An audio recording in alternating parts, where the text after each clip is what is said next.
नमस्कार मित्रांनो, तुमच्या सर्वांचं स्वागत आहे मिशन तलाठीच्या YouTube प्लॅटफॉर्मवर. मित्रांनो, वोकॅब्युलरी सिरीज आपण सुरुवात केली होती. जे विद्यार्थी नवीन आहेत, ज्यांना आगामी काळामध्ये आपल्या तलाठीच नव्हे तर लक्षात ठेवायचं आपल्याला वनरक्षक असेल किंवा अजून कोणत्या डिपार्टमेंटल परीक्षा असतील, विभागीय परीक्षा असतील, मध्ये पुरवठा निरीक्षक असेल, सगळ्यांना बऱ्यापैकी इंग्रजीचा थोडाफार अभ्यास करणं गरजेचं आहे. आणि त्यासाठी आपण यापूर्वी आपल्या मिशन तलाठीच्या YouTube प्लॅटफॉर्मला व्यवस्थित सिरीज घेतलेली आहे, ज्यामध्ये एरर स्पॉटिंग असेल किंवा POQ सुद्धा आपण बरेचसे सॉल्व्ह केलेले आहेत. पण विद्यार्थ्यांच्या आग्रह असतो, त्यांचं असं म्हणणं आहे की सर वोकॅब्युलरीला आपण जास्त वेटेज देऊया. म्हणून आपण काय केले, थोडं याच्यापूर्वीचं लेक्चर वोकॅब्युलरीचं आपलं घेतलं होतं. वोकॅब्युलरी भाग 2 मध्ये जो आपला मास्टर क्लास होता, यामध्ये काही प्रश्न फक्त कव्हर केले होते. काही टेक्निकल इश्यूमुळे आपण ते लेक्चर कव्हर करू शकलो नाही. पण मित्रांनो, या लेक्चरमध्ये आपल्याला खूप जास्त शब्दांचं तयारी करायची आहे, सराव करायचा आहे. आणि कोणती परीक्षा म्हणलं की प्रत्येक परीक्षेला वोकॅब्युलरी अत्यंत महत्त्वाची आहे. वोकॅब्युलरीला काही टेक्निक्स आहेत का, काही ट्रिक्स आहेत का, हे आपण प्रत्येक लेक्चरला काही शिकण्याचा काही वैयक्तिक काही गोष्टी आपण करत असतो. आता लक्षात ठेवायचं, भाग 3 मध्ये आपण असे काही शब्द पाहणार आहोत जे थोडेसे तलाठीमध्ये आलेले आहेत, काही वनरक्षक मध्ये आहेत, किंवा ज्यांना असं लक्षात ठेवायचं ज्यांना आगामी काळामध्ये परीक्षा देण्याची आहे त्यांनी सगळा हा सराव करू शकता. येते लक्षात. त्यामुळे आपण वोकॅब्युलरी जो आपला मास्टर क्लास आहे, आजचा आपला भाग 3 आहे, हा आपण सुरुवात करतोय. व्हिडिओ शेवटपर्यंत बघत चला. आणि जे विद्यार्थी नवीन आहेत, ज्यांनी आपल्या चॅनलला सबस्क्राईब केलं नसेल ते सुद्धा करून घ्या.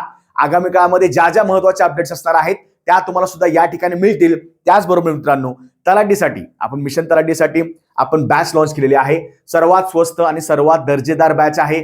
सर्वात स्वस्त म्हणजे असं नव्हे की एकदमच काय वेगळे शिकवणार का किंवा काय, तर जे सगळे आहेत त्यांना वैयक्तिक जो अनुभव आहे किंवा सिलेक्टेड आहेत तर तुम्हाला त्या प्रकारे शिकवलं जाईल.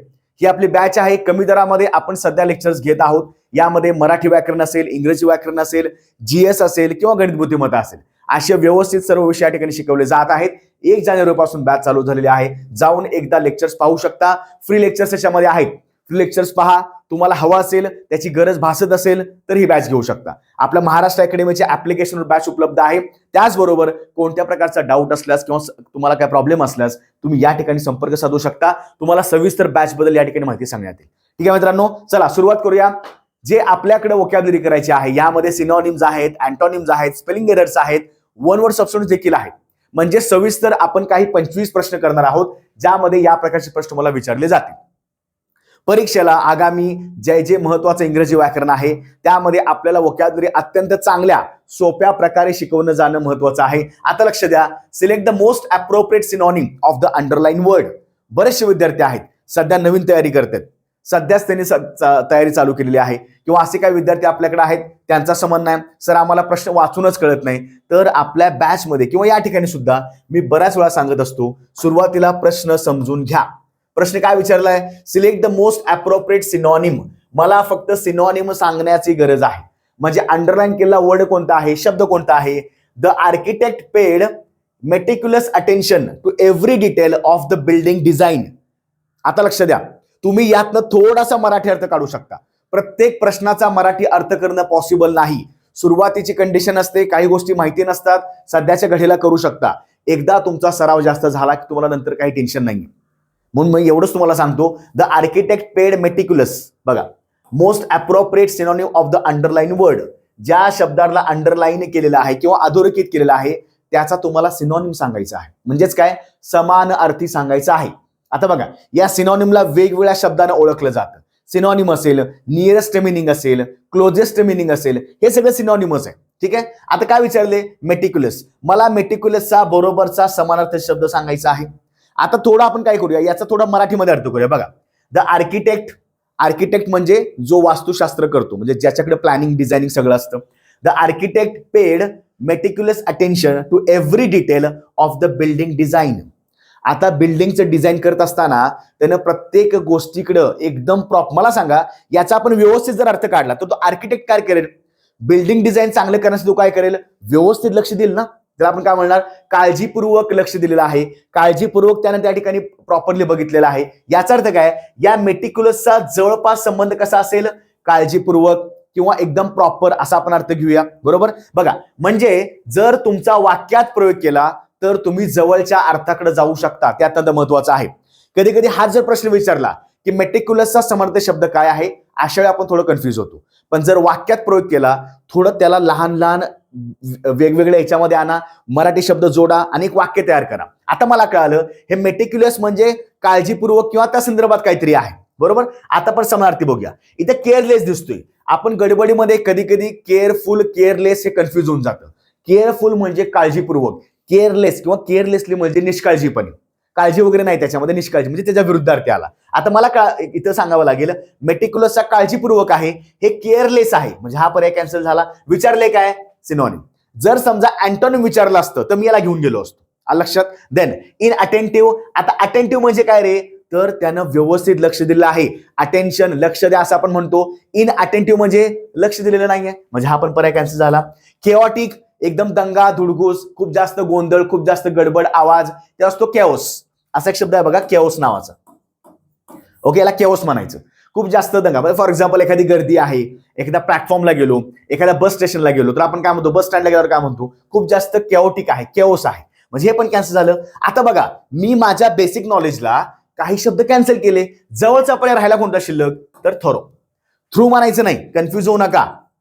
थ्रू वेगळं, थ्रू म्हणजे च्यामधून, हे आहे थोरो. थोरो, थोरो म्हणजे काळजीपूर्वक, एकदम प्रॉपर, त्याला थोरो म्हणायचं. थोरो. रफ म्हणायचं नाही, रफ असा वेगळा शब्द वेगळा आहे, हा झाला रफ.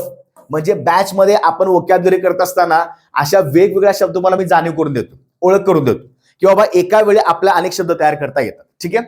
थ्रू वेगळा, थ्रू असतो प्रिपोजिशन, हा झाला थ्रू. म्हणजे for example I am looking through the window, me window मधून पाहत आहोत, च्या मधून पाहत आहे. बरोबर, लक्षात ठेवायचं. थ्रू वेगळा, थोरो वेगळा. थोरो म्हणजे काळजीपूर्वक. मग तुम्हाला आता एक गोष्ट काय कळाली बघा, थोरो म्हणजे केअरफुली, केअरफुली, आणि याचं विरुद्धार्थी काय आहे? केअरलेसली किंवा इन अटेंटिव्हली, काही करू शकता. म्हणजे बघा, तीन जवळपास सेम अर्थाचे आहेत, हा थोडा वेगळा आहे. मग थोडं काय झाला? मेटिक्युलस म्हणजे काळजीपूर्वक. बरोबर. जर आपण म्हणतो ना एफर्ट्स घेऊन, काळजीपूर्वक, लक्ष देऊन, प्रॉपरली, तोच तुमचा थोरो. येते लक्षात. म्हणजे मला असं म्हणायचं आहे की जेव्हा तुम्ही वोकॅब्युलरी कराल तेव्हा मी नवीन आहे, तो जुना आहे, मला जमत नाही, त्याला खूप जमतं, असा कोणताही प्रकार करायचा नाही. व्यवस्थित प्रश्न वाचायचा, काय विचारले पाहायचं, विचारलेला तुम्ही शब्दाचा एकदा बघा पर्यायामध्ये, गडबड करू नका. वोकॅब्युलरीला आपल्याला चांगले मार्क मिळतात आणि तुमच्या मनातली भीती ते काढण्याचं काम माझं सुद्धा आहे. तुम्हाला वारंवार मी सांगत असतो, इंग्रजी विषय हमखास तुम्हाला जमलाच पाहिजे, पण त्याचं पहिली पारी काही आहे तर मनातली भीती काढून टाका. बघा, विचारले काय? Select the most appropriate antonym. आता मुद्दाम तुमच्या परीक्षेला सुद्धा असे प्रश्न टाकतात तेव्हा कधी कधी ते तुम्हाला हायलाइट किंवा बोल्ड लेटर्स मध्ये टाकतात, किंवा त्याला आपण काय म्हणतो कॅपिटल मध्ये टाकतात. आता बघा, हा शब्द पूर्ण कॅपिटलला टाकलेला आहे, म्हणजे त्यांचं पण अशी इच्छा आहे की तुम्ही ते व्यवस्थित वाचावं. मग आता आपण काय, इथेच जर आपण गोंधळ घातला तर आपला मार्क मिळणारच नाही. म्हणजे कधी कधी आपल्या सवयचे सिनोनिमचे सारखं सारखं सिनोनिम पाठ करून काय करतो, फक्त सिनोनिमचाच अभ्यास करून जातो आणि विचार तुम्हाला अँटोनिम. तर असं करायचं नाही. अँटोनिम, सिनोनिम तुम्हाला बॅलन्सिंग अभ्यास करावा लागेल. ठीक आहे. काय विचारले बघा, most appropriate antonym of the given word. Word आहे रिटॅलिएट. रिटॅलिएट बघा, तुम्हाला मगाशी म्हटलं होतं मी, जेव्हा वाक्यात प्रयोग केला जातो तेव्हा तुम्ही वाक्याचं फोड करून मराठीमध्ये शब्दाची जुळवाजुळव करून काहीतरी अर्थ काढता, बरोबर ना, वाक्याचा. पण जेव्हा तुम्हाला फक्त शब्दच दिला जातो थोडा आपण कन्फ्युज होतो. आता रिटॅलिएट आहे. ठीक आहे. मी तुम्हाला एक एक्झाम्पल देतो की 1965च्या भारत पाकिस्तान युद्धामध्ये बघा, 1965चे आपलं भारत पाकिस्तान युद्ध झालं होतं. त्यामध्ये भारतानं पाकिस्तानच्या फोर्सला रिटॅलिएट केलं. रिटॅलिएट केलं. जर तुम्ही पंजाब साईडनं जे आपण आक्रमण केलं होतं त्यावेळी, ठीक आहे, लोंगेवाला बॉर्डर वगैरे या ठिकाणी, तर त्या पॉइंट पासून आपण पाकिस्तानच्या फोर्सवर रिटॅलिएट केलं. रिटॅलिएट म्हणजे काय? तुम्ही आता असं म्हणू शकता, एकतर विजय प्राप्त केला, बरोबर, एकतर आक्रमण केलं, बरोबर, एकतर त्याला आपण काय म्हणू शकतो, खूप जास्त वेगाने त्या ठिकाणी धावलो. ठीक आहे. आता मला सांगा, मी आर्मीचा विषय घेतला, बरोबर, तसा मी इथं त्यांनी एक वाक्य दिलेलं नाहीये, तुम्हाला मी थोडंसं एक तयार करायला लागलो पुढच्या परीक्षेसाठी. मी काय म्हणलं, भारताच्या सैन्याने रिटॅलिएट केलं म्हणजे काय, आक्रमण करायला लागलोय. कुणावर? पाकिस्तानच्या आर्मीवर आपण आक्रमण केलं. आता मला सांगा, याचा जर समानार्थी शब्द मी आता घेतला, to attack. What is retaliate? Retaliation म्हणजे अटॅक करणे. ठीक आहे. सर्व त्यांनी काही गोष्टी केल्या त्याचे आपण धुडकावून लावणे किंवा आक्रमण करण्याचं लक्षात ठेवा. आता मला सांगायचंय त्याचं अँटोनिम बघा. म्हणजे माझ्याकडे दोन गोष्टी असतात. एक म्हणजे मी अटॅक करतो, ही पहिली गोष्ट, पण अटॅकचा मला आता अँटोनिम करायचंय. ठीक आहे. बघा, क्राउलिंग असतं का? नाही. सैन्याची लोक क्राउलिंग करतात, ट्रेनिंगमध्ये त्यांना शिकवलं जातं. क्राउलिंग म्हणजे काय, असं खाली खाली रेंगाळणे. ठीक आहे, जसं लहान बाळ पण क्राउलिंग करतं ना, क्राउलिंग शब्द पण बघा, स्पेलिंग बघा, पण इथे त्याचा अर्थ नाहीये. रिजेक्ट करणे आहे का, नाही. बघा, अटॅक करणे, जेव्हा तुम्ही आक्रमण करता, एक गोष्ट काय करता, एकतर माघार घेता किंवा माफ करता. अटॅक करणे, माफी देणे, अटॅक करणे, माफी देणे, बरोबर. व्हॅलिडेट असतं का, नाही, याचा काय संबंधच नाही. रिजेक्ट असतं का, नाही, पण फॉरगिव्ह मात्र आहे. आता बघा, हा शब्द प्रॉपर सैन्यातला आहे. याला दुसऱ्या भाषेमध्ये काय म्हणतो आपण, बघा, अटॅक करणे एक गोष्ट असते, अटॅक करणे एक गोष्ट असते, माघार घेणे, आणि एक गोष्ट असते सरेंडर करणे, स्वतः समर्पण करणे. तुम्ही असं सुद्धा लक्षात ठेवू शकता, समर्पण, बरोबर. म्हणजे मी आक्रमण केलं, पण आता माझ्याकडनं काय होत नाही, तर मी आता सरेंडर करतो, म्हणजे काय करतो, समर्पण करतो. हे सुद्धा चाललं असतं, पण त्यांनी काय केलं, फॉरगिव्ह दिलेलं आहे. मग आक्रमण करणे आणि माफी देणे, लक्षात ठेवायचं, दोन्हीही विरुद्धार्थी आहेत. हा बऱ्याच ठिकाणी परीक्षेला प्रश्न विचारलेला आहे. दुसरी गोष्ट मी आता काय म्हणलं, सरेंडर एक नाव शब्द लक्षात ठेवा, बरोबर. सरेंडर आणि फॉरगिव्ह ही दोन शब्द महत्वाचे आहेत. येते लक्षात, बरोबर वाटते तुम्हाला, समजते, पटापट लाईक सुद्धा करत चला सेशनला. आजचं सेशन महत्वाचं आहे. वोकॅब्युलरी सगळ्यांना अवघड जाते, पण त्यातनं काहीतरी मार्ग काढून आपण व्यवस्थित करू शकतो. आता मित्रांनो, बऱ्याच जे विद्यार्थी आहेत मला विचारत राहतात, सर तलाठीचं पुस्तक आपलं आहे का, किंवा मार्केटला आलेलं आहे का. तर मित्रांनो, आपल्या महाराष्ट्र पब्लिकेशननं हे नुकतंच पुस्तक लॉन्च केलेलं आहे. जाऊन कोणत्याही तुमच्या जवळच्या एखाद्या बुक स्टॉलला पाहू शकता, किंवा अमेझॉनवरून सुद्धा विकत घेऊ शकता. या पुस्तकामध्ये आपण काय काय केले बघा, तर तलाठी भरती म्हणजेच ग्राम महसूल अधिकाऱ्याची आपली भरती आहे. यामध्ये पेपर सोल्युशन्स आहेत, मागील सर्व प्रश्नपत्रिका आणि प्रत्येक प्रश्नाचं स्पष्टीकरण सुद्धा देण्याचा प्रयत्न केलेला आहे. म्हणजे महत्वाचं काय आहे की तुम्ही अभ्यास करत असताना तुमच्याकडे जर एखादं असं चांगलं पुस्तक असेल तर तुम्ही व्यवस्थित पाहू शकता. यामध्ये सगळे शिफ्ट वाईज सगळे प्रश्न दिलेले आहेत, तुम्ही प्रॉपरली त्याचा अभ्यास करू शकता, कसं तुम्ही त्याच्यावर उत्तर काढले, या सगळ्या गोष्टी यामध्ये सांगितलेल्या आहेत. आणि त्याचबरोबर मी तुम्हाला नेहमी सांगत असतो की स्पष्टीकरणाबरोबर, म्हणजे महत्वाचं काय आहे, तुमचं उत्तर बरोबर आलं, पण जे 3 पर्याय शिल्लक राहतात त्याच्यावर सुद्धा आपण जास्त फोकस या ठिकाणी केलेला आहे. म्हणजे लक्षात ठेवायचं, समजा 100 प्रश्न असतील तर त्याचा पर्याय एक बरोबरच असणार आहे कोणता तरी, पण 3 म्हणजे 100 प्रश्नाचे 3 असे आपले 300 सुद्धा या ठिकाणी तयार होऊन जाईल, 300 घटकांची तयार सुद्धा होऊन जाईल. येथे लक्षात, हवा असेल घेऊ शकता. आपलं प्रॉपर पुस्तक आहे तलाठी भरती पेपर सोल्युशन. ठीक आहे, चला आता पुढचा प्रश्न काय बघा, select the option that correctly rectifies the spelling error in the given sentence. विद्यार्थ्यांना स्पेलिंग एररचा खूप जास्त एक घोळ व्हायला लागतो, कारण का शब्दांचं जास्त वाचन नसतं, किंवा इंग्रजीमध्ये जास्त वाचन नसतं, वारंवार शब्दांची प्रॅक्टिस किंवा सराव केलेला नसतो. आता बघा काय विचारले, the government has taken strict measures to prevent human trafficking.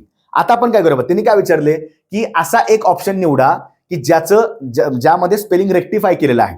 पण मला कळावं लागेल की रेक्टिफाय करण्याआधी चुकीचं कोणतं आहे, बरोबर. मग आपण काय करू, आधी मेन शब्दाला अंडरलाईन करायचं. मेन शब्द थोडासा अवघड कोणता वाटतो, गव्हर्नमेंट.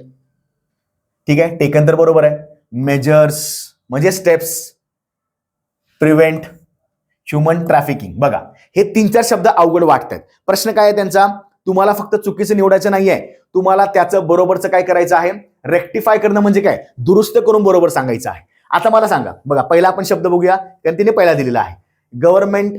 आता मला सांगा मित्रांनो, गव्हर्नमेंट म्हणजे बघा असं लिहायचं, शासन करणे म्हणजे गव्हर्न, बरोबर. आणि शासन करणार कोण असतं, शासन म्हणजे सरकार, गव्हर्नमेंट, बरोबर. आता मला सांगा, हा शब्द बरोबरच आहे, पण मग याचं हे स्पेलिंग चुकलं ना, कारण का तिने काय केलं, गव्हर्न पुन्हा ए टाकला, हे चुकलं. मला बरोबरचं स्पेलिंग सांगायचं आहे. म्हणजे काही लोकांना असं वाटेल की हे गव्हर्नमेंट चुकीचं आहे आणि हे गव्हर्नमेंट बरोबर आहे. मग ते काय करतात, उलट सुलट करतात. पर्याय बघून सुद्धा आपण त्याचं बरोबरचा पर्याय काढू शकतो, पण एकदम गडबड करायची नाही, आपण 1 बाय 1 जाऊ. ठीक आहे, मेजर्स. आता मेजर्स बघा, मेजर्स बरोबर आहे, 2 शब्द वेगळे आहेत. बघा, एक मेजर म्हणजे मोजमाप करणे, बरोबर.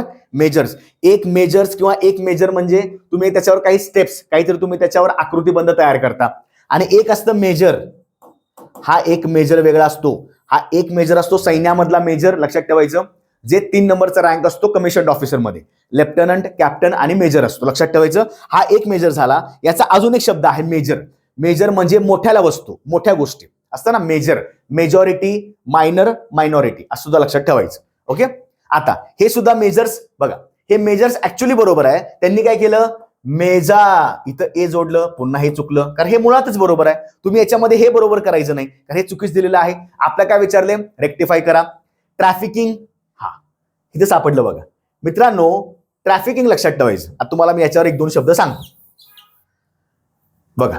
हे असतं ट्रॅफिकिंग. आता त्यांनी काय विचारले, ट्रॅफिकिंग बरोबर. आपला शब्द हा चुकला, त्याने दिलेला शब्द चुकलेला आहे, कारण लक्षात ठेवायचं मित्रांनो, ट्रॅफिकिंग मध्ये सी पाहिजे, त्यांनी इथं सी लावलेलं नाही, पण या ठिकाणी सी लावला गेलेला आहे. ट्रॅफिकिंग म्हणजे कोणतं ट्रॅफिकिंग म्हणतोय मी, तर ते ह्युमन ट्रॅफिकिंग.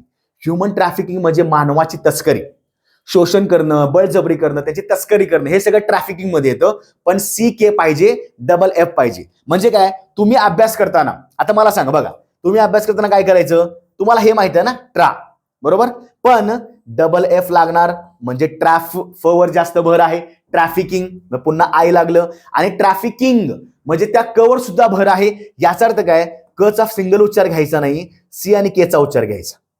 मग मुद्दाम तुम्हाला परीक्षेला अशा गोष्टी कन्फ्युज केल्या जातात आणि हिथं आपण चुकतो. तुमचं काम काय आहे, डबल लेटर्स असतील, सायलेंट लेटर असेल, किंवा उच्चार असे वाटतात की डबल ई चे आहेत, वाय चे आहेत, पण ते वेगळे असतात. म्हणून थोडंसं लक्षात ठेवायचं की याच्यावर आपण जास्त भर द्यायचा. ओके, देन मग ट्रॅफिक तुमचा बरोबरचा पर्याय. हे चुकलंय, याचं रेक्टिफिकेशन हे बरोबर आहे, बरोबर, तस्करी. देन प्रिव्हेंट, मुळात हाच प्रिव्हेंट बरोबर आहे. प्रिव्हेंट म्हणजे थांबवणे, शमवणे, लक्षात ठेवायचं. ई लागतो, पण या ठिकाणी काय केलंय, ए टाकलाय, हे नसतं, चुकलं. बरोबरचा पर्याय झाला तिसरा. ठीक आहे, व्यवस्थित स्टेप बाय स्टेप करत चला. ज्या ज्या विद्यार्थी मित्रांना असं वाटतंय इंग्रजी अवघड आहे, तो त्यांचा मनातला भ्रम आहे. यापूर्वी बरेचसे विद्यार्थी आहेत, आपलं प्रॉपर महाराष्ट्र अकॅडमीवर सुद्धा आपण आधी घ्यायचो, पण आता आपण मिशन तलाठीवर प्रॉपरली इंग्लिश सिरीज घेत आहोत, ज्यामध्ये आपण एरोस्पॉटिक सुद्धा कव्हर केले आणि यापूर्वीचे आपण पीओएक्स सुद्धा कव्हर केलेले आहे. एकदा वारंवार बघत चला, तुमची जास्त प्रॅक्टिस होऊन जाईल. आणि हे स्पेशल वोकॅब्युलरी लेक्चर, याचं लक्षात सगळ्यांच्या. चला पुढे आपण कंटिन्यू करूया. Select the incorrectly spelled. पुन्हा काय विचारलं बघा. आता तुमचं जास्त लक्ष द्यावं, डोळे उघडून तुम्ही जास्त मोठ्याने पाहावं, यासाठी काय त्यांनी मुद्दाम इथं कॅपिटल मध्ये दिलेलं आहे. आणि हे जरी सुद्धा आपण बघून चुकत असलो तर मग ती आपली चुकी, म्हणजे आपली जबाबदारी लक्षात ठेवायची. ठीक आहे, इनकरेक्टली स्पेल्ड वर्ड म्हणजे काय, चुकीचं स्पेलिंग विचारलेलं आहे. आता चेक करूया आपण. ओके, आता त्यांनी काय केलंय, वाक्य दिलेलं आहे, वाक्यात डिरेक्टली चुकीचं सांगायचं आहे, तुम्हाला करेक्ट नाही करायचं. बघा प्रश्न समजून घ्या. एक कोणता पॅटर्न असतो, तुम्हाला चूक ओळखायची आहे, त्याचं रेक्टिफाय करायचं आहे, त्याचं तुम्हाला करेक्शन करायचं. म्हणजेच काय, चुकीचं स्पेलिंग आणि बरोबर तुम्हाला स्पेलिंग निवडायचं आहे. हा एक तुमचा पॅटर्न झाला परीक्षेमधला, स्पेलिंग मधला. ठीक आहे, प्रश्नांचा.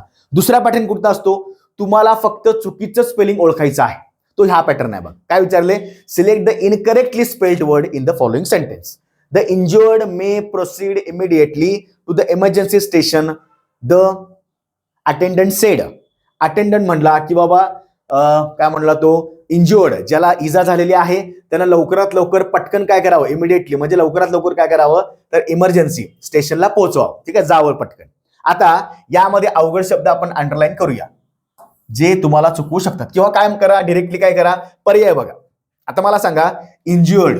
मित्रांनो, इंज्युअर्ड हा बरोबरचा आहे, म्हणजे स्पेलिंग बरोबर आहे. बघा, इंज्युअर्ड बरोबर स्पेलिंग आहे. मला काय सांगितलंय त्यांनी, इनकरेक्टली काढा.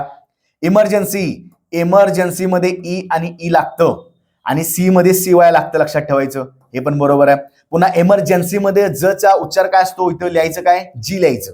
कधी कधी आपण हे असं लिहितो ना मराठीमध्ये, ज नव्हे, इंग्रजीमध्ये काही वेगळे उच्चार असतात. ठीक आहे, प्रोसीड आणि अटेंडंट. बघा, अटेंड बरोबर, हा तुमचा वर्ब झाला आणि हा तुमचा व्यक्ती झाला. अटेंडंट हे सुद्धा बरोबर आहे, एएनटी लागतं, ईएनटी लागत नाही. आता एक लक्षात ठेवायचं, प्रोसीडला त्यांनी मुद्दाम इथं ई लावलेला आहे, ज्याची अजिबात गरज नाही, म्हणजे हे चुकलं यांचं. हे बरोबर आहे, हे बरोबर आहे, हे बरोबर आहे. त्यांनी विचारले काय, इनकरेक्टली स्पेल्ड वर्ड, मग हे चुकले. पर्याय क्रमांक तिसरा. का, बघा, प्रो आणि सीड. प्रोसीड म्हणजे पुढे जाणे, प्रोसीड म्हणजे पुढे जा, कंटिन्यू करा. ठीक आहे, लक्षात ठेवायचं. प्रोसीड हा तुमचा वर्ब झाला. ठीक आहे, लक्षात ठेवायचं, प्रोसीड हा वर्ब झाला, याला आयएनजी पण लागू शकतो आणि याचा V2 V3 पण होऊ शकतो. प्रोसीडला पुन्हा ई लावायची गरज नाही. त्यांनी ई लावलं, याचा अर्थ काय बघा, बघितलं ना, प्रोसीड, इथं ई लावलं, हे सुद्धा आहे. त्यानंतर इथं अजून एक शब्द बघा मित्रांनो, तो त्यांनी दिलेला नव्हता पर्यायामध्ये, आपण या ठिकाणी अभ्यासूया. कोणता बघा, इमिडिएटली. काही लोक याला इमिजिएटली पण म्हणतात. ठीक आहे, इमिडिएटली आपला काय उच्चार थोडाफार कमी जास्त असेल तर चालेल, पण आपलं स्पेलिंग महत्वाचं बघा. इमिडिएटलीला डबल एम लागेल, इमे डी डी एटली, बरोबर. मग लक्षात तुमचं काम काय बघा, लक्षात काय ठेवायचं, डी ए असं पाहिजे, बरोबर. डिएटली भले आपण TLY म्हणजे असं असतं ना की इमिडिएटली म्हणजे ट आणि ल चा उच्चार फास्ट करतोय, तर सुद्धा ते असं नाहीये. इमिडिएटली मध्ये ई आहे, लक्षात ठेवायचं. त्यानंतर डबल एम सुरुवातीला पाहिजेच. इमिडिएटली म वर जास्त भर आहे. मग तुम्हाला शब्द तो खोलता आला पाहिजे, त्यात तुम्हाला डबल लेटर्स काय काय जे काय तुमचे वैयक्तिक जे काय तुम्हाला समजत नाहीत अशाच गोष्टी अंडरलाईन करून ठेवत चला. म्हणजे बॅच मध्ये सुद्धा मी हे सांगत असतो, स्पेलिंग उच्चार करायचा आणि त्यावर आधारित आपण काय करायचे, प्रश्न सोडवून घ्यायचे. इथे लक्षात सगळ्यांच्या. चला पुढचा प्रश्न बघूया आपण मित्रांनो. आता इथं काहीतरी प्रोवर्ब दिलेला आहे आणि प्रोवर्ब चुकायचा नाही, लक्षात ठेवायचं.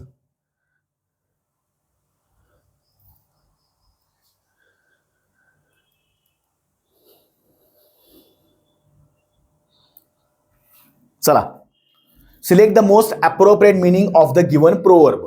बरोबर. प्रोवर्ब म्हणजे काय, प्रोवर्ब म्हणजे तुम्हाला म्हण, म्हणजे ज्या परंपरेनं ज्या आधीपासून काही अशा म्हणी आलेल्या आहेत ज्याचा आपण एकमेकांना सुद्धा कधी कधी आपण वापरतो आपल्या घरगुती जीवनामध्ये किंवा आपल्या गृहस्थीमध्ये किंवा इतर सुद्धा ठिकाणी आपण या म्हणीचा वापर करत असतो. मग लक्षात ठेवायचं, प्रोवर्ब अशा काही गोष्टी आहेत ज्या परंपरेनं समाजामध्ये चालत आलेल्या आहेत, ज्यांचा अर्थ सुद्धा एकच असतो, अर्थ वैयक्तिक घ्यायचा वेगळा नाही. पण मी हे पण सांगत असतो की पर्याय काढत असताना अशा गोष्टी करा की तुम्हाला शब्दशः अर्थ घ्यायचा नाही. फॉर एक्झाम्पल बघा कसं लक्षात ठेवायचं, birds of a feather flock together. तुम्ही असं म्हणायचं नाही की बाबा चला ज्या पक्ष्यांना पंख आहे ते एकत्र उडतात. अरे हे बारक्या पोरग्याला पण माहित आहे, शब्दशः अर्थ घ्यायचा नाही. कुठं बर्ड्स दिला असेल, कुठं काय केलं असेल, तसल्या गोष्टी घ्यायच्या नाही. या तुमच्या दिलेल्या म्हणीवरनं एक वेगळाच अर्थ काढण्याचा प्रयत्न करा बघू.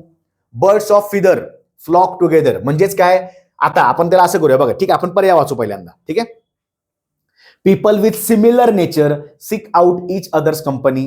The more you know the more powerful you can be. People who take risk are more successful than people who don't. If you are patient good things can happen. इथं कोणत्याही ठिकाणी शब्दशः अर्थ दिलेला नाही, प्रत्येक ठिकाणी वेगळा अर्थ दिलेला आहे. आता महत्वाचा मुद्दा काय आहे, तर मला एक गोष्ट काढावी लागेल. Okay. Birds of feather flock together. Okay. Flock म्हणजे उडणे, पक्षी जसं उडतात ना तसं लक्षात ठेवायचं.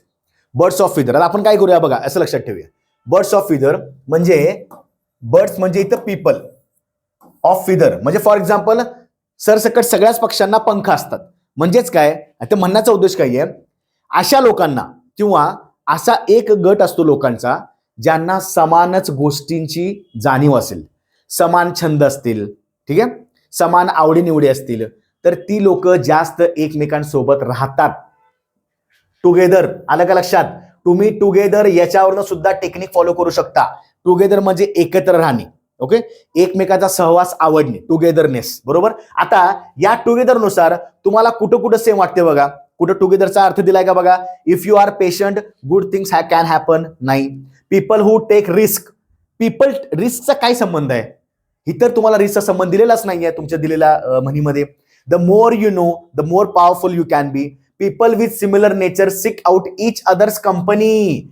Each other, together. येते का लक्षात. काहीतरी एक फक्त क्ल्यू लक्षात ठेवा. मी तुम्हाला असं वारंवार सांगत असतो ना की बाबा नेहमी पाठांतराचे काही लिमिट असतात. ठीक आहे, तुम्ही ही आज एखादी म्हण पाठ केली, पण अशा तर भरपूर 100-200 म्हणी आहेत. तुम्ही सगळ्या म्हणी पाठ करू शकता का, नाही. पण आपण त्या दिलेल्या म्हणी ज्या असतात 4-5 शब्दांच्या किंवा 6-7 शब्दाच्या म्हणी असतात, त्या म्हणीमधला 1-2 शब्दांचा जरी अर्थ लक्षात ठेवला त्याच्यावरनं आपल्याला जवळचा पर्याय काढता येतो. आता मी काय केले, टुगेदर. टुगेदर म्हणजे एकत्रितपणा, एकत्र करणे. बरोबर. आता याच्यात दिसते बघा, ईच अदर्स कंपनी, एकमेकांची कंपनी. टुगेदर म्हणजे आवडणे. याचा अर्थ काय, पीपल विथ सिमिलर नेचर, ज्या लोकांचं म्हणजे ग्रुपमध्ये पण बघा, समजा तुमचा ग्रुप 10 जणांचा असेल, 10 जणांमध्ये समजा 5 जण आहेत ज्यांना फुटबॉल खेळायला आवडतं, त्याची चांगली गट्टी असते ना, ते एकत्र लोक चांगलं बिहेव करतात किंवा एकत्र लोक चांगलं राहतात. समजा 4 जणांना काही वाचण्याची आवड आहे, त्यांना रीडिंग हॅबिट आहे किंवा दररोजचा त्यांचा छंद आहे की बाबा काहीतरी गोष्टी वाचणे, त्यांचं चांगलं पटत असतं. याचा अर्थ काय, हा निसर्गाचा किंवा मानवाचा स्वभाव पण लक्षात ठेवायचा की आपण आपल्या समविचारी लोकांमध्ये असतो तेव्हा आपलं थोडंसं देवाणघेवाण किंवा आपलं थोडंसं जमतं चांगलं. याचा अर्थ काय, people with similar nature seek out each others company. मग इथून पण लक्षात ठेवायचं की लेक्चर कोणतंही असेल, माझ्याकडे कोणताही विद्यार्थी असेल, तो 0 असेल, तो 10 असेल, 50 असेल, 100 असेल, त्याला माझं काम आहे की त्याला 200, 300, 400 पटीने त्याला चांगलं चांगलं करून देईल. त्यामुळं असं अजिबात स्वतःमध्ये हे आणू नका सर मला काहीच जमत नाही. येते लक्षात, तुम्ही हिंमत दाखवलेलं आहे की तुम्ही एका स्पर्धा परीक्षेमध्ये आलेला आहात. या हिमतीनं आता आपला पुढे जायचं. येते लक्षात. ओके, देन पुढचा, select the most appropriate meaning of the given idiom once in a blue moon. हे तर तुम्हाला वारंवार, म्हणजे मी तर जास्त बोललो नाही पण बॅच मध्ये मी वारंवार असं सांगत असतो, once in a blue moon. Blue moon म्हणजे तुमचा निळा काय चंद्र असं आपण म्हणतो, पण आपल्या ऍस्ट्रॉलॉजीमध्ये किंवा आपल्या थोडंसं जेव्हा आपण काही फिजिक्सचा किंवा या गोष्टींचा विज्ञानाचा अभ्यास करतो तेव्हा आपल्या काही गोष्टी येतात. Blue moon, super moon, pink moon, अशा काही नवीन नवीन संकल्पना असतात. तसं पाहायला गेलं चंद्राचा काय रंग बदलत नसतो, पण म्हणायचा उद्देश काय आहे, once in a blue, once मध्ये एकदाच, इन अ ब्ल्यू मून म्हणजे असं लक्षात ठेवायचं, क्वचितच घडणारी गोष्ट, क्वचितच घडणारी गोष्ट, ज्याला आपण दुसऱ्या भाषेमध्ये काय म्हणतो. फॉर एक्झाम्पल असं असतं ना की उमराचं फुल, ओके, किंवा पांढरा हत्ती. आता शक्यतो हत्ती तर नॉर्मली समजा ब्लॅक कलर मध्ये असतं, पांढरा हत्ती म्हणजे एखादं रेअर असतं ना, दुर्मिळ असतं, क्वचित होणारी गोष्ट, त्याला आपण दुसऱ्या भाषेमध्ये काय म्हणतो, मराठीमध्ये दुर्मिळ. म्हणजे महत्वाचं लक्षात ठेवायचं की once in a blue moon, इथं ब्ल्यू मूनचा शब्दशः अर्थ घ्यायचा नाही.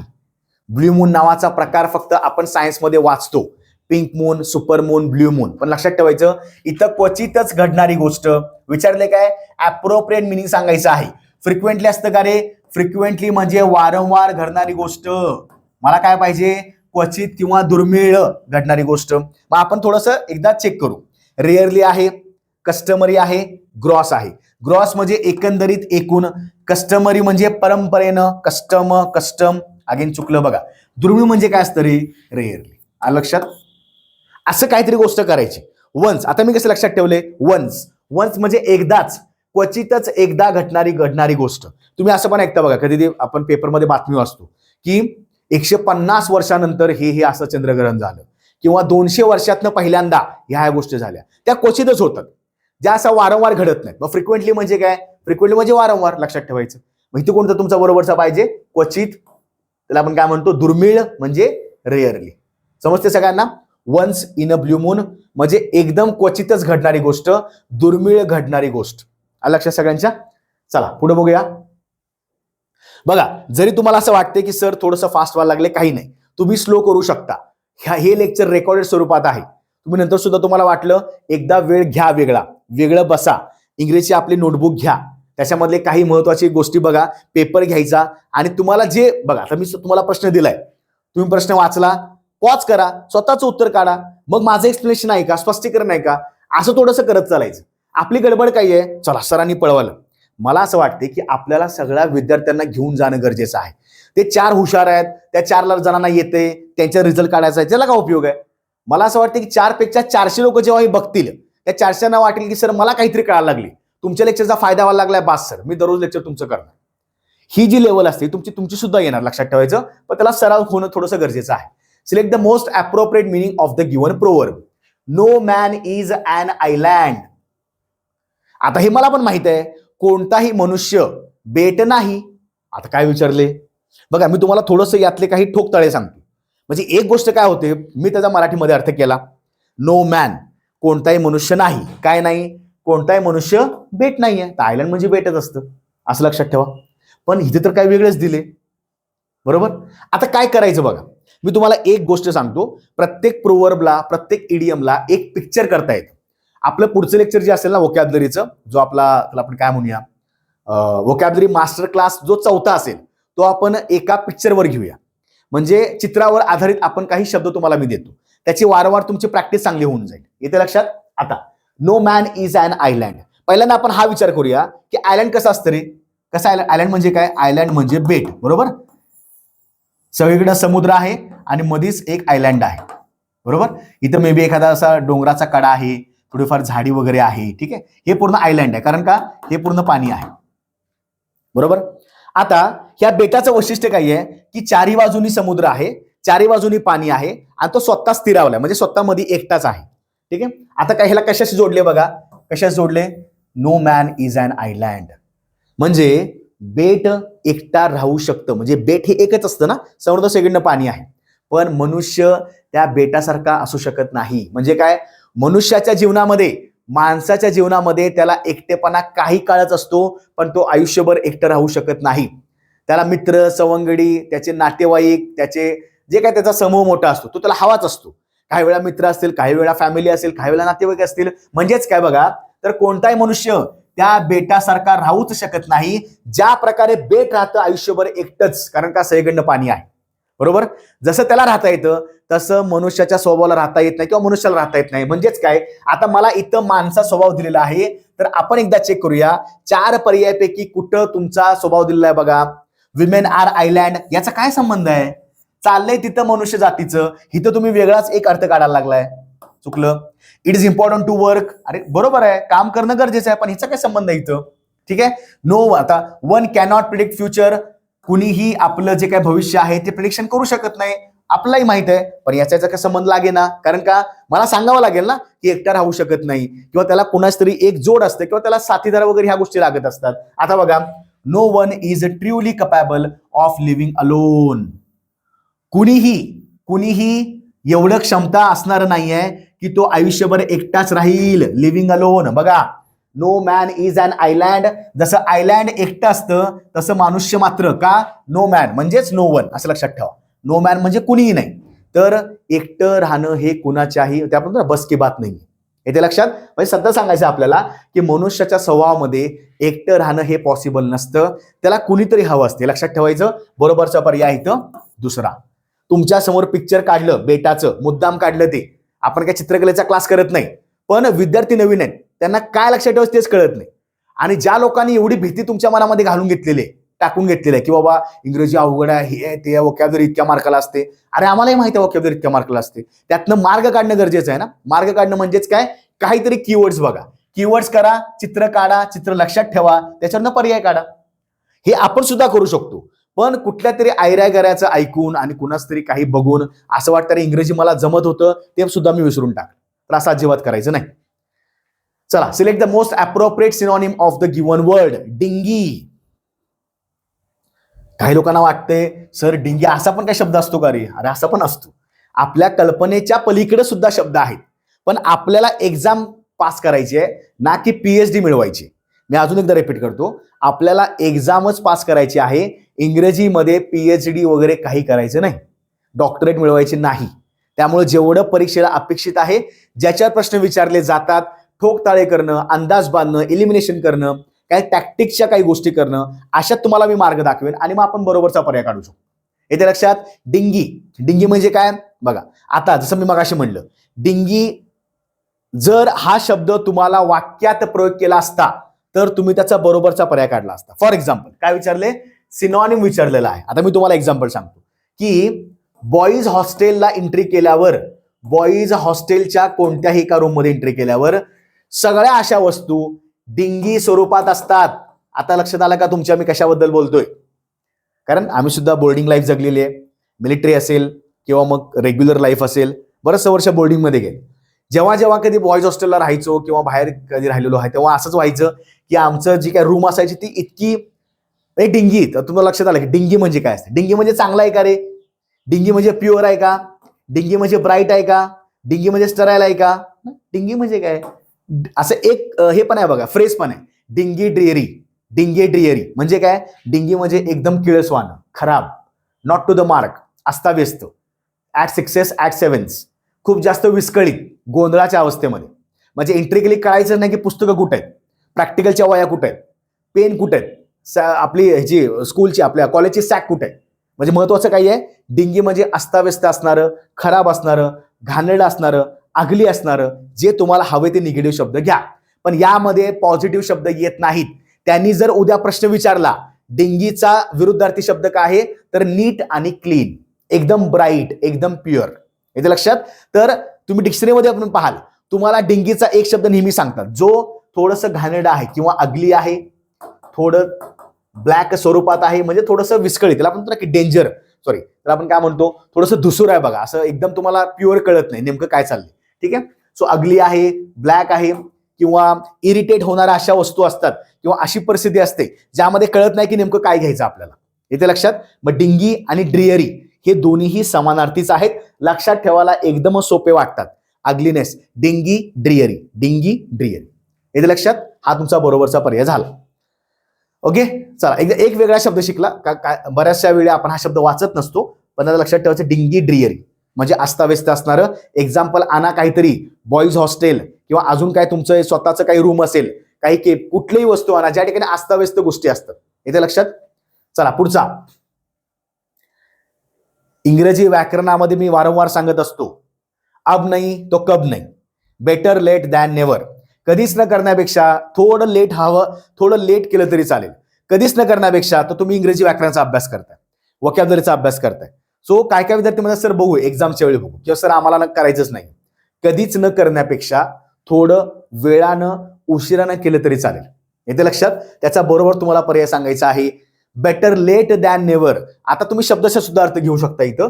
बेटर लेट, काही वेळा काही गोष्टींना थोडासा उशीर झाला तरी चालेल, कधीच न करण्यापेक्षा, असा पर्याय बघूया. And image can tell a story better than words. अजिबात नाही. इथे काय इमेजचा संबंध दिलेला आहे का त्यांनी? नाही. Everything ends, good times don't last for ever. नाही. Don't put all your hopes and resources into one goal or dream. नाही. राहिला कोणता? पहिलाच राहिला. हे बघा, बेटर लेट दॅन नेव्हर. तुमच्याकडे हेच कीवर्ड्स आहेत. नवीन नवीन जे विद्यार्थी असतात घोळ घालतात त्यांनी लक्ष द्या. It is better, better better आलं. To do something late, late late पण आलं. दॅन पण आलं. To never do it at all, नेव्हरचं पुन्हा नेव्हर पण आलं. म्हणजे काही ठिकाणी शब्दशः अर्थ घेऊ, पण मोस्ट ऑफ द केसेसमध्ये तुम्हाला शब्दशः अर्थ घेऊन चालणार नाही. असा एका दुसरा मन तुमची असते, तुम्ही त्याचा शब्दशः अर्थ घेऊ शकता. येतं लक्षात. सिंपल होतं. बरोबर. चला पुढचा नेक्स्ट. हा तर मी अजिबात सांगणार नाही, तुम्हाला सुद्धा माहिती आहे. क्लिअर कट तुमच्या समोरच त्याचं एक दिलेलं आहे बघा. म्हणजे याचा तुम्हाला आपण त्याला काय म्हणूया, वाक्यामध्ये वापर करण्याची पण जास्त गरज नाही. बरेचसे शब्द असे असतात वाक्यामध्ये वापरल्यावर तुम्ही त्याचं पटकन हे करू शकता. तुम्ही अजूनही सांगतोय विद्यार्थ्यांनो, अभ्यास करायला लागलाय सिरियसली करा. लेक्चर थोडं पॉज करून लगेच तुम्ही कमेंटमध्ये उत्तर टाका. काही फरक पडत नाही कमेंटला उत्तर चुकीची गेलीत तर. इथे कुणाला सेक्शन लावायचं नाही किंवा कुणाला फाशी द्यायची नाही. चुकलं तर चुकू देत. बरोबरचा पर्याय तुम्हाला पटकन सांगतोय नंतर पुढच्या 1 मिनिटामध्ये. काय विचारले? Most appropriate antonym. अँटॉनिम विचारलेला आहे, त्यामुळे घोळ घालायचा नाही. म्हणजे मला चिअरफुलचा, आता मला सांगा चिअरफुल हा शब्द पॉझिटिव्ह आहे की निगेटिव्ह आहे? थोडा पॉझिटिव्ह आहे ना चिअरफुल.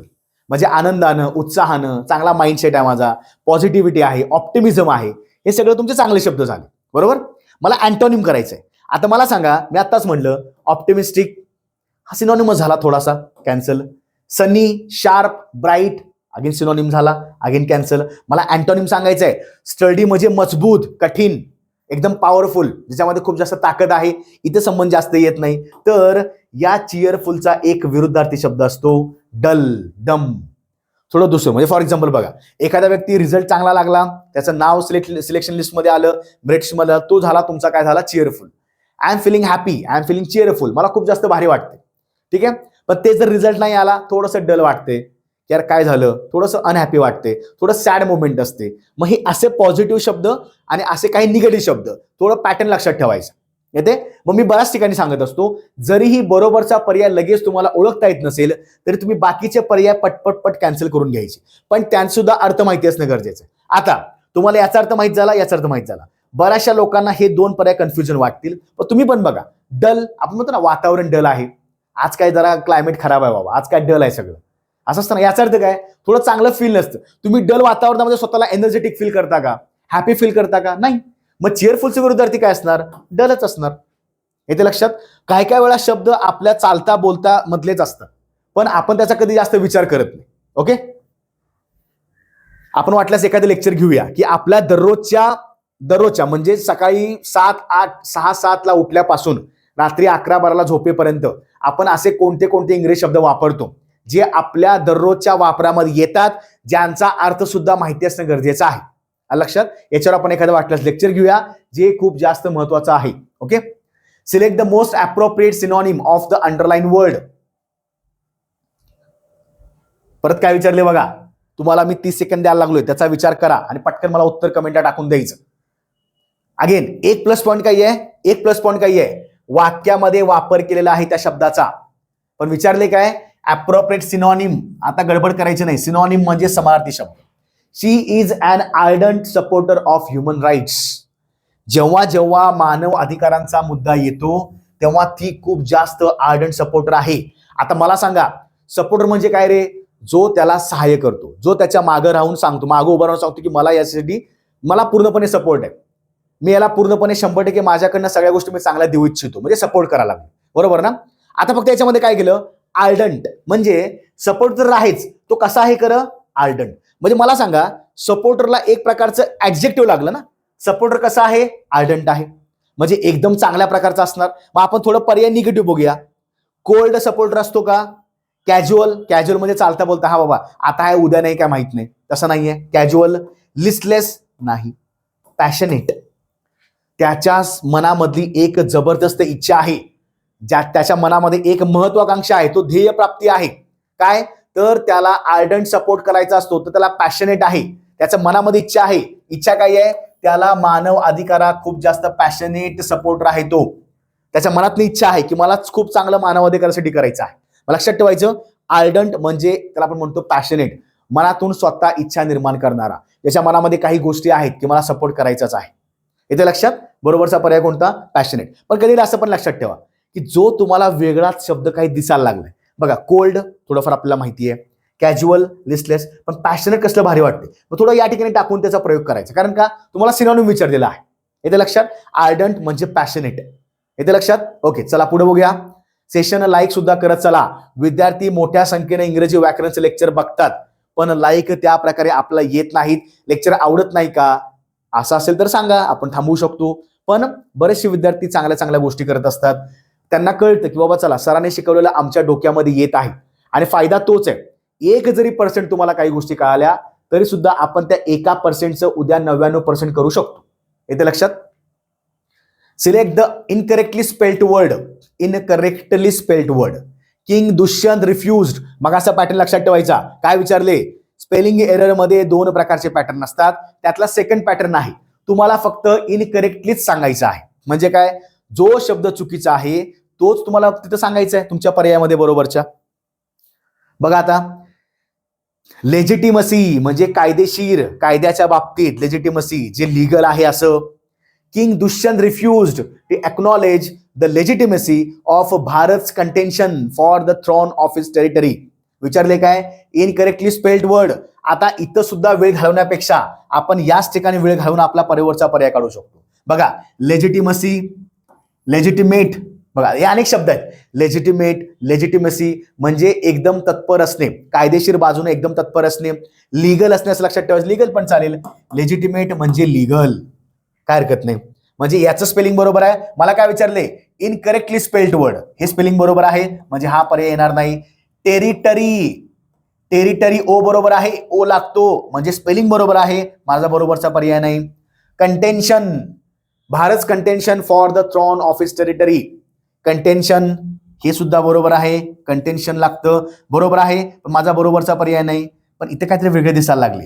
ॲक्नॉलेज, बघा ॲक्नॉलेज, काय चुकलं बघा इथं, ॲक्नॉलेज, त्यांनी डी खाऊन टाकला, भूक लागली त्यांना बहुतेक.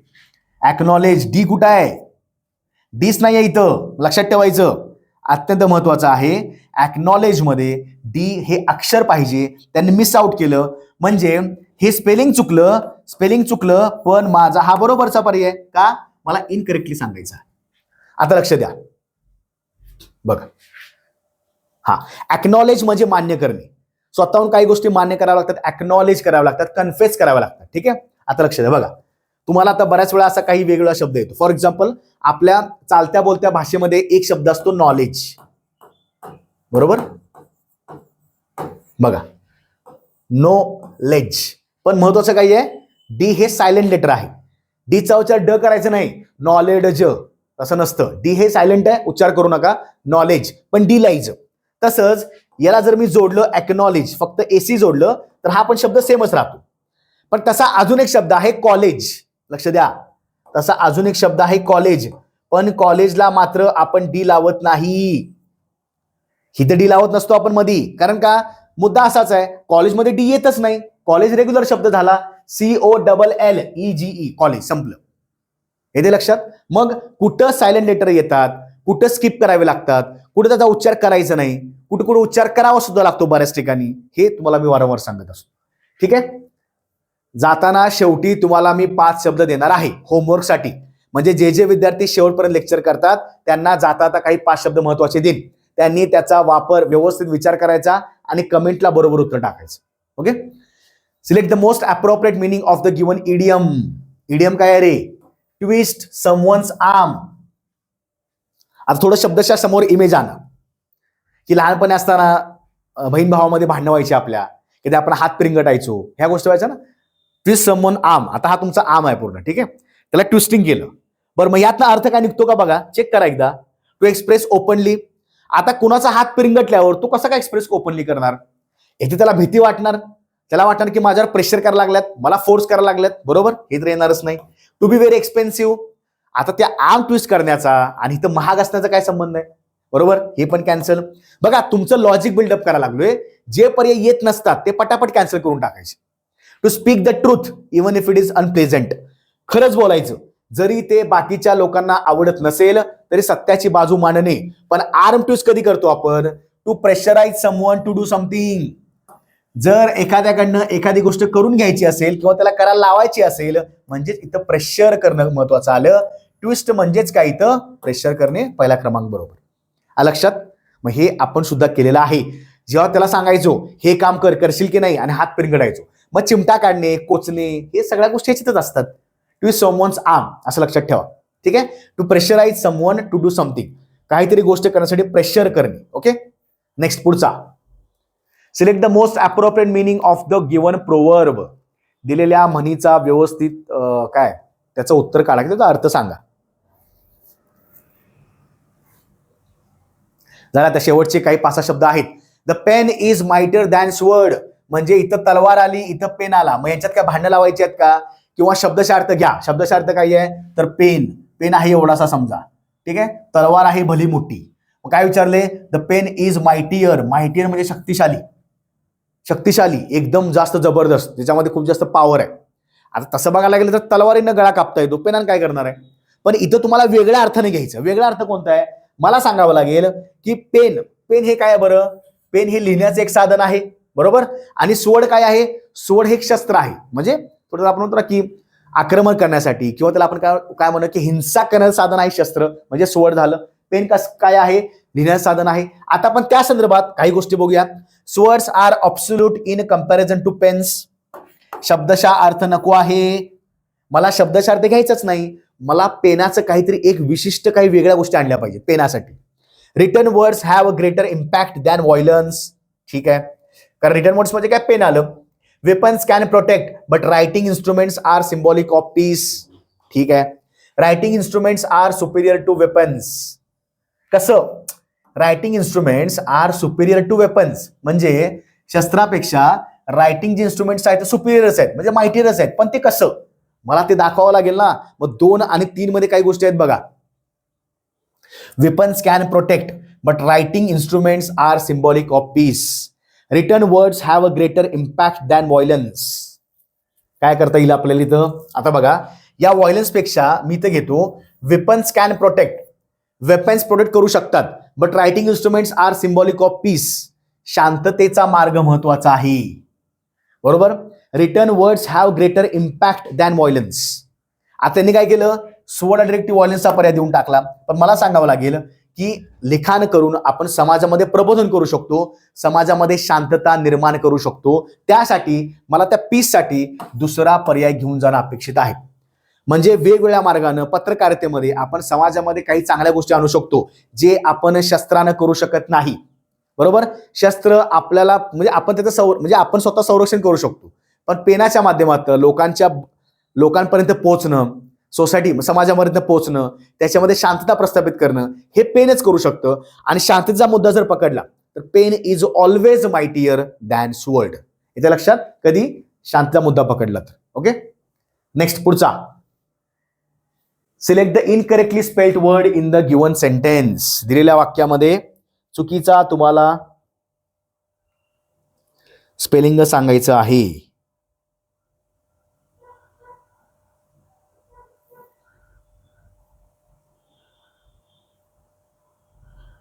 चला बघा बघू एकदा व्यवस्थित.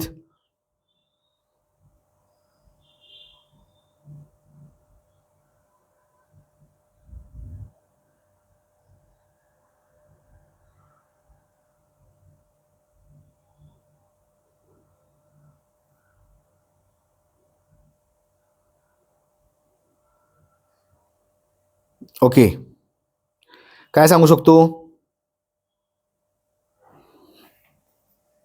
इनकरेक्टली स्पेल्ड आहे. Sumit was stop from entering a restaurant as he was wearing tattered trousers. Tattered म्हणजे फाटलेले, जीर्ण झालेले, जुने असलेले. टॅटर्ड त्याला आपण म्हणतो, टॅटर्ड. अँड डेकॅडंट शूज, खूप खराब जुने असणारे decadent shoes, which did not match aristocratic and luxurious life. तर तो जो रेस्टॉरंटमध्ये गेला त्यानं काही जे काय फाटके वगैरे जे काय परिधान केलं होतं, शूज असतील किंवा कपडे असतील, तर त्या एका लक्झरियस, खूप जास्त महागड्या जीवनामध्ये तो जर असं वागायला लागला तर शोभा देत नाही.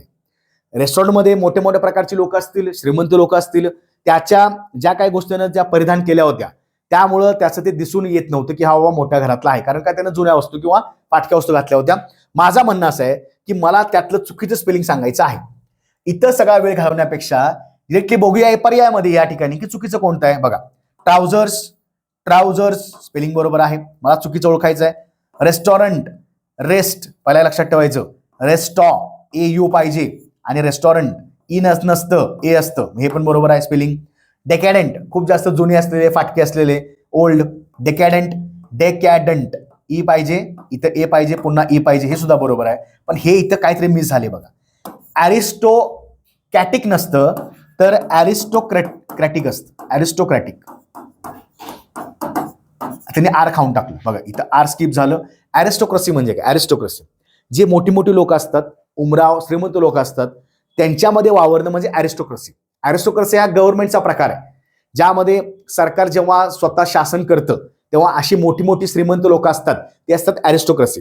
म्हणजे परंपरेनं काही उमराव लोक असतात ज्यांच्याकडे जमीनदारी, सरंजामशाही किंवा सामंतशाही असते, तीच लोक सरकारमध्ये असतात, त्याचा अर्थ असतो ॲरिस्टोक्रसी. नॉर्मल लक्षात ठेवा, ॲरिस्टोक्रॅटिक बिहेवियर म्हणजे थोडं स्टँडर्ड लक्झरियस बिहेवियर. ठीक आहे, तसं बघायला गेलं लक्झरियस पण शब्द महत्वाचा आहे, पण त्यांनी ते दिला नव्हता. लक्झरियस हे लक्षात ठेवायचं, OUS पाहिजे. कधी कधी आपण काय करतो, लक्झरियस असं देतो अस, पण ते कसं असतं OUS. बरोबरचा पर्याय कोणता? बरोबरचा पर्याय एक आहे, कारण ते स्पेलिंग चुकलेलं आहे. स्पेलिंग मध्ये काय पाहिजे? ॲरिस्टोक्रॅटिक पाहिजे, CR पाहिजे. लक्षात? ओके, ठीक आहे. त्यानंतर नेक्स्ट पुढचा. Select the most appropriate synonym of the underline word. The hiker discovered a pristine waterfall in the remote forest. The hiker म्हणजे अचानकपणे वेगळ्या ठिकाणी जाऊन हायकिंग करणारे, नवीन नवीन निसर्गातले काही गोष्टी आहेत, धबधबे असतील, काही पर्वतरांगा असतील, काही उद्यानं असतील, अशा ठिकाणी हायकिंग करतात. ठीक आहे, नवीन नवीन पायवाटा हे करतात. तर hiker discovered a pristine waterfall. आता मला सांगा, मला काय इथं विचारलेलं आहे, सिनोनिम विचारलेला आहे.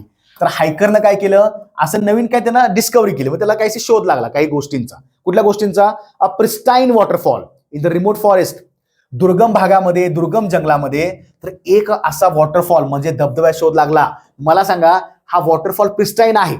आता कोणताही धबधबा पाहायला गेला तर तो मला सांगा, तो डल्टी असतो का रे? विचारले काय? सिनोनिम. प्रिस्टाईन म्हणजे काहीतरी भारी शब्द असेल ना, काहीतरी भारी शब्द असेल, बरोबर? पॉझिटिव्ह शब्द असेल. Damaged, polluted. अरे धबधबा कसं, म्हणजे तुम्हाला मुद्दाम हे असे शब्द टाकतात, तुम्हाला मुद्दाम कन्फ्यूज करतात. आपण त्याच्यावरून एक शब्द काढूया. प्रिस्टाईन म्हणजे काय? ज्याला आतापर्यंत कुणीही जास्त व्हिजिट केलेलं नाही, ज्याला कुणी जाऊन पाहिलेलं नाही आहे, कारण तो रिमोट एरियामध्ये आहे, दुर्गम भागामध्ये आहे आणि अशा भागामध्ये लोक जास्त जात नाहीत. मग प्रिस्टाईन म्हणजे काय? ज्याला कुणी जाऊन स्पर्श केला नसेल, ज्याचा कोणी आस्वाद घेतला नसेल, म्हणजेच काय तर अनटच्ड. म्हणजे लोकांना माहितीच नाहीये की बाबा त्या ठिकाणी तो वॉटरफॉल बघायला मिळेल. प्रिस्टाईन म्हणजे अशा ठिकाणी जाऊन जिथं असतं ना की दुर्गम भागामध्ये रेअर कोणतरी गेलेलं असतं, जास्त त्याला चौकशी काही केलेली नसते, पण त्याने मात्र काय केलं, इथं जाऊन त्यानं असा एक वॉटरफॉल बघितला जो प्रिस्टाईन आहे. प्रिस्टाईन म्हणजेच काय, ज्याला जास्त लोकांनी व्हिजिट केलेलं नाही किंवा ज्याला जास्त लोकांनी पाहिलेलं नाही आहे. टच म्हणजे शब्दशार्थ घेऊ नका. टच म्हणजे जाऊन काय आपण धबधब्याला स्पर्श असा करतो का रे कधी, समजा धबधबा इथे हे व्हायला लागला असा पण स्पर्श करतो का. अनटच म्हणजे काय, भरपूर लोक बाहेर फिरायला जातात, पण दुर्गम भागामध्ये ज्यानं तो वॉटरफॉल पाहिला तिथे जास्त कुणी गेलेलं नव्हतं, म्हणजे अनटच्ड. इथे लक्षात. ओके, चला next. Select the most appropriate antonym. Antonym केलेलं आहे पण अंडरलाईन वर्ड आहे ना. हा, अॅनिमोसिटी. अॅनिमोसिटी नावाचा एक शब्द आहे. Due to property issues there is animosity among his sons. त्याच्या मुलांमध्ये प्रॉपर्टीच्या कारणामुळं काही अॅनिमोसिटी होती. आता मला सांगा, हे असले विषय जर आले जमिनीचे, प्रॉपर्टीचे, कायदे कचेरी, तर आपण काय करतो, वाद असणे. वाद म्हणजेच काय तर अॅनिमोसिटी. दुसऱ्या मोठ्या भाषेमध्ये त्याला आपण काय म्हणतो, थोडं शत्रुत्व, भांडण, कलह. एवढं कळालं. विचारले काय, तुम्हाला अँटोनिम सांगायचं आहे. प्रॉपर्टीच्या कारणास्तव त्याच्या दोन मुलांच्या मध्ये किंवा त्याच्या मुलांच्या मध्ये अॅनिमोसिटी होती, म्हणजे काही शत्रुत्व होतं, काही भांडणं होती, काही कलहाचा मुद्दा होता. मला त्याचा आता सिनोनिम सांगायचा आहे. बरोबर. फॅटॅलिटी. फॅटॅलिटी म्हणजे मृत्यू पावणे. फॅटॅलिटी म्हणजे मृत्यूचा आकडा. मला इथे तिथे का मारामध्ये त्याला मारायचं नाहीये, मला फक्त विरुद्ध ते सांगायचं आहे. शत्रू असेल तर मैत्री पाहिजे. बरोबर ना. ॲमिटी, टेनॅसिटी की एनिमिटी. बरोबर. एनिमिटी झाला तुमचा सिनोनिम. एनिमिटी म्हणजेच अॅनिमोसिटी. अॅनिमोसिटी म्हणजे शत्रुत्व, एनिमिटी म्हणजे पण शत्रुत्व. बरोबर. टेनॅसिटी नाही. ॲमिटी. ॲमिटी म्हणजे दोन जेव्हा लोक चांगली राहतात, गुन्हा गोविंदात राहणं म्हणजेच लक्षात ठेवायचं ॲमिटी. ॲमिटी, फ्रेंडशिप सगळं सेम झालं. बरोबर. ॲनिमोसिटी फो असेल किंवा एनिमिटी असेल, हे सगळं एक अर्थी झालं. मला काय त्यांनी विचारलं होतं, अँटोनिम सांगायचं आहे. अॅनिमोसिटी म्हणजे शत्रुत्व, तसं ॲमिटी म्हणजे मित्रत्व, म्हणजे सहकार्य करणे. येते लक्षात. सहकार्य करून पुढे जाणे. अलग लक्षात सगळ्यांच्या. म्हणजे बघा, इथून पुढे काम करायचं, डायरीमध्ये लिहून ठेवा हे अॅनिमोसिटी इज इक्वल टू एनिमिटी किंवा त्याला आपण काय म्हणतो फो म्हणजे शत्रू. तसंच अजून एक शब्द याला ऍड करा एक्झाम्पलला इकडं, इक्वल टू होस्टिलिटी. होस्टिलिटी म्हणजे पण शत्रुत्वच. एनिमिटी होस्टिलिटी सेमच झालं. ठीक आहे. आता याचे विरुद्धार्थी बघा सगळे. एक असतं फ्रेंडशिप, बरोबर असतं. एक असतं कलीग, एक असतं ॲमिटी. इथे लक्षात. असले शब्द जरा करत चला, खूप जास्त प्रॅक्टिस करणं महत्वाचं आहे. Then select the option with the correct spelling to replace the underline word in the given sentence. बघा, आता हे तुम्हाला एक पॅटर्न कुठला स्पेलिंगचा, आपण दोन पॅटर्न पाहिले होते. तुम्हाला काय करायचं बघा, रिप्लेस करणं म्हणजेच काय, हे चुकीचं आहे, तुम्हाला बरोबर रिप्लेस करायचं आहे. The registration fee includes hotel accommodation, meals and kit. Accommodation batch मध्ये पहिल्याच लेक्चरला हा शब्द मी सांगितलेला आहे. अकोमोडेशन म्हणजे राहण्याची व्यवस्था. तुम्ही जेव्हा ज्या ठिकाणी मोठ्या मोठ्या हॉटेल्स, मॉल्सला जाता किंवा मॉटेलला जाता, तेव्हा लक्षात ठेवा त्या ठिकाणी राहण्याची सोय केलेली असते. पण मला सांगायचं आहे की अकोमोडेशनचं बरोबर स्पेलिंग काय आहे, मी तुम्हाला टेक्निक वाईज सांगतो. बघा, अकोमोडेशन असं लक्षात ठेवायचं. म्हणजे माझ्या बोलण्यामध्ये क वर आणि म वर जास्त भर आहे. जास्त भर असल्यामुळं डबल सी आणि डबल एम लागणार. डबल सी आणि डबल एम लागणार. मग डबल सी आणि डबल एम कुठं आहे बघा, तेवढं फक्त लक्ष द्यायचं, बाकी पाठ करत बसायचं नाही.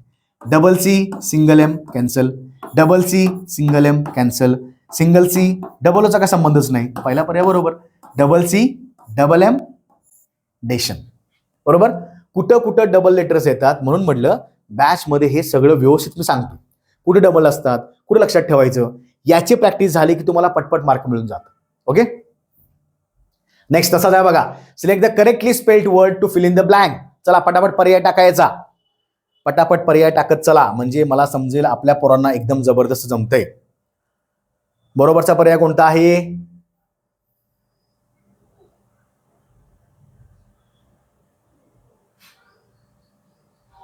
ओके झाले. कुठला आहे? He study gaze led her to dash embarrassment. Embarrassment वारंवार एकटक पाहिल्यामुळं थोडं तिला एम्बॅरेस व्हायला लागलं. एम्बॅरेस म्हणजे काय, तो इरिटेट व्हायला लागलं. थोडं आपण म्हणतो ना की कसतरी व्हायला लागते जेव्हा अचानकपणे आपल्या बाबतीत काय घडतं, कुणी काही गोष्टी पाहत असतं तर एम्बॅरस फील होतं, म्हणजे ऑकवर्ड फील होतं. आता लक्षात ठेवायचं, एम्बॅरसमेंटमध्ये मित्रांनो लक्षात ठेवा, एम्बॅरसमेंटमध्ये मला डबल एस पाहिजे. इथं सिंगल एस आहे, कॅन्सल. इथं सिंगल एस आहे, कॅन्सल. इथं डबल एस आहे, इथं पण डबल एस आहे. आता लक्षात ठेवायचं, एम्बॅरसमेंटमध्ये बघा कसं लिहायचं, पहिला हे लिहायचं एम्बा, बरोबर. रॅसमेंट, एम्बॅरसमेंटला माझा र वर आणि स वर जास्त भर आहे, बरोबर. म्हणजे डबल आर पाहिजेच, त्याच सोबत डबल एस पण पाहिजे, म्हणजे मला दोन्हीकडे डबल डबल एड्रेस पाहिजेत. इथं डबल आर आहे, डबल एस आहे, पर्याय क्रमांक दुसरा. इथं सिंगल आर आहे, कॅन्सल. कसं पर्याय काढायचे बघा, मी सगळंच पाठ करत नसतो, मी फक्त ते डबल डबल लेटर्स पाठ करतो, म्हणजे तिथं फक्त लक्षात ठेवतो की डबल लेटर्स पाहिजे. Embarrassment, double R, double S. Next पुढचा, decay. Select the most appropriate synonym of the given word. Decay, decay म्हणजे खराब होणे, पटकन नष्ट होणे. त्याला आपण म्हणतो ना की वारंवार एखादी गोष्ट डिके होऊन जाते, नष्ट होते, खराब होते, कुजून जाते वगैरे, ह्या गोष्टी म्हणजे नष्ट पावणे. डिस्क्रीट आहे का? नाही. येस. कुठलं असतं? डिटेरियोरेट. डिटेरियोरेट म्हणजे काय? नष्ट पावून जाणे किंवा थोडं पुढे गेल्यावर खूप जास्त खराब होऊन जाणे. डिस्क्रिमिनेट नव्हे, डिरोगेट पण नव्हे. ठीक आहे, पर्याय क्रमांक दुसरा, हे लक्षात ठेवा. हे सुद्धा तुम्हाला पटपट गोष्टी माहिती होऊन जातात. नेक्स्ट, ओके, हा आपण थोडासा मोठा लिहिंदी स्किप करू, पुढे जाऊ. Select the most appropriate meaning of the given idiom. Bye the skin of your teeth. Bye the skin of your teeth म्हणजे काय? आता तसं लक्षात ठेवा, शब्दशः अर्थ काढायला बघू. Bye the skin of your teeth म्हणजे हा तुमचा समजा दात आहे, दाताची त्वचा असते का रे? त्वचा असते का दाताची अशी कुठली? पण जर आपण असा विचार केला, जर त्वचा असती तर ती एकदम पातळ, एकदम लहान असती ना. म्हणजे काय? Bye the skin of your teeth म्हणजे काय? तर एकदम नॅरो मार्जिन न. समजा मॅरेथॉन चालू आहे, मॅरेथॉन मध्ये ज्याचा पहिला नंबर आला, समजा फॉर एक्झाम्पल 11.01 सेकंदाला त्याचा पहिला नंबर आला, पहिल्या व्यक्तीचा. पण जो दुसरा व्यक्ती आहे, जो दुसऱ्या नंबरला आलाय, त्याचा किती आला बघा? 11.03 सेकंदाला आला. म्हणजेच काय? तर 0.02 सेकंद त्याचा पहिला नंबर हुकला. हा काय म्हणणार दुसरा नंबरवाला की by the skin of my teeth माझा पहिला नंबर हुकला, I miss my first rank. कशामुळं? By the skin of my teeth म्हणजेच एकदम कमीत कमी मार्जिननं. इनएबिलिटी आहे का? नाही. व्हेरी इझिली आहे का? नाही. परफेक्टली आहे का? नाही. तर जस्ट बेअरली, एकदम नॅरो मार्जिननं, एकदम म्हणजे एकदमच कमी पॉइंटमध्ये जेव्हा काही गोष्टी हुकतात, ठीक आहे, त्याला आपण काय म्हणतो? By skin of your teeth म्हणजे खूपच कमी मार्जिननं, जस्ट बेअरली, कमीत कमी मार्जिन. ओके, ठीक आहे. नेक्स्ट, ओके, हा थोडासा वरचा आला. अंडरलाईन सेगमेंटला तुम्हाला करेक्ट करून सांगायचं आहे. Select the most appropriate option to substitute. I met Neha several years ago. खूप वर्षापूर्वी मी नेहाला भेटलो होतो. म्हणजे मला पास्ट टेन्स पाहिजे. इथं लागला प्रेझेंट, कॅन्सल. इथं लागला प्रेझेंट आयएनजी मध्ये, कॅन्सल. इथं सिंपल प्रेझेंट, कॅन्सल. पर्याय पहिला आहे हॅड मेट, बरोबर. I had met Neha several years ago. खूप वर्षापूर्वी मी नेहाला भेटलो होतो. अलग लक्षात, एक गोष्ट क्लिअर करत चला. तुम्ही असं पटपट पर्याय काढू शकता. इंग्रजी व्याकरण म्हणावं तितकं अवघड नाही, फक्त ते टेक्निकली प्रॉपरली आलं पाहिजे. Select the most appropriate meaning of the given idiom. Idiom आहे क्लाउड्स ऑन द हॉरिझॉन. म्हणजे बघा, तुम्हाला मी इमेज दाखवतो. इकडे क्षितिज आहे आणि क्षितिजावर काही ढग साचलेले आहेत. आपण म्हणतो ना की आसमान छाया आहे, बादल छाये आहे. म्हणजे समजा कधी आपल्या आयुष्यामध्ये असं काही गोष्टी घडतात, आपण त्याला म्हणतो की पुढे गेल्यावर काहीतरी गोष्टी होणार आहेत. ठीक आहे, आसमान पीस, बादलों का छाया आहे वगैरे या गोष्टी. क्लाउड्स ऑन द हॉरिझॉन म्हणजे क्षितिजावर काही ढग दाटून आलेले आहेत. जेव्हा असे ढग दाटून येतात, काळे वगैरे, ग्रे कलरचे, राखाडी कलरचे, तेव्हा मात्र काही आयुष्यामध्ये थोड्या काही चुकीच्या गोष्टी होऊ शकतात. त्याचे एक आपल्याला पूर्वकल्पना असते. Being extremely cautious, something impossible नाही, टू फेल टेरिबली नाही. आणि आपला एक अँगल लक्षात ठेवायचा, जो पर्याय जास्त एलॅबरेट करतोय काय, तर पुढे जाऊन काही गोष्टींची काळजी घेणं गरजेचं आहे किंवा काही चेतावणी असेल तर ती आपल्याला आधी कळते अशा ढगांमुळं. म्हणजे थोडं शब्दशार्थ घेतला तर प्रॉब्लेम दॅट कुड अपियर इन द फ्युचर. भविष्यामध्ये ज्या गोष्टी होऊ शकतात, जे समस्या येऊ शकतात, त्याचंच एक उदाहरण म्हणजे, त्याचाच एक इडियम म्हणजे क्लाउड्स ऑन द हॉरिझॉन. सगळं चांगलं चाललंय पण पुढे गेल्यावर काही संकटाचा सामना होऊ शकतो, म्हणजेच काय? Clouds on the horizon. ठीक आहे मित्रांनो. चला शेवटचा शब्द आहे आजचा आपला डिवाइन. डिवाइन डिवाइन म्हणजे खूप जास्त चांगल्या मोठ्या प्रकारे ज्यामध्ये देवत्व आहे, ज्यामध्ये संतवाणी आहे, ज्यामध्ये खूप जास्त चांगल्या मोठ्या गोष्टी आहेत. डिवाइन ॲटिट्यूड, डिवाइन तुमचं काम, ज्यामध्ये खूप जास्त भक्ती आहे, खूप तुम्ही चांगल्या प्रकारे एखादी गोष्ट करता. विचारले काय? अँटोनिम विचारलेला आहे. Awful, average. आता बघा ॲव्हरेज, सब स्टँडर्ड हे एकच अर्थाचे शब्द आहेत. ॲव्हरेज स्टँडर्ड म्हणजे खूप जास्त, सब स्टँडर्ड नॉर्मल प्रतीचा, नॉर्मल दर्जाचा, ॲव्हरेज एकदमच सरासरी, हे दोन कॅन्सल झाले. मेडिओकोर तात्पुरताच स्टँडर्ड असतो, याचा अर्थ काय? ऑफुल. डिवाइन म्हणजे खूप जास्त प्रखर, खूप जास्त तेजस्वी, म्हणजे त्याला आपण म्हणतो ना खूप जास्त मोठ्या गुणांचा. तसं ऑफुल म्हणजे काय? खूप जास्त खराब. Not up to the mark, not very good म्हणजे एकदमच बॅड नेचरचा असणारा. मला लक्षात ठेवायचं डिवाइन आणि थोडंसं ऑफुल असं दोन्ही गोष्टी करत चला. येते लक्षात? काय काय शब्द आपण वाक्यामध्ये प्रयोग केले की आपल्याला पटकन जमतं, पण बरेच शब्द आहेत जे पटकन जमत नाहीत. बॅच बद्दल ऑलरेडी माहिती सांगितलेली आहे. काही जरी असल्यास या नंबरला संपर्क साधा. सध्या लेक्चर चालू आहेत, म्हणजे भूगोलचं एक मला वाटते महाराष्ट्र भूगोल बऱ्यापैकी संपत आलेला आहे. भारतात थोडासा सुरू आहे. पुन्हा राज्यघटना चालू आहे. गणित बुद्धिमत्ता गणिताचे लेक्चर चालू आहेत. मराठी पण चालू, इंग्रजी पण चालू आहे. मग तुमचं काम काय आहे? दररोजचे लेक्चर्स आपले 3-4च्या आसपास होतात. दररोज लेक्चर करत चला.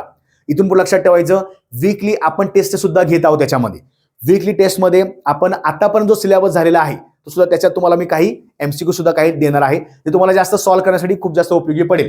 सर्वात स्वस्त आणि सर्वात दर्जेदार बॅच, नवीन पॅटर्ननुसार नवीन बॅच आहे, याचा फायदा घेऊ शकता.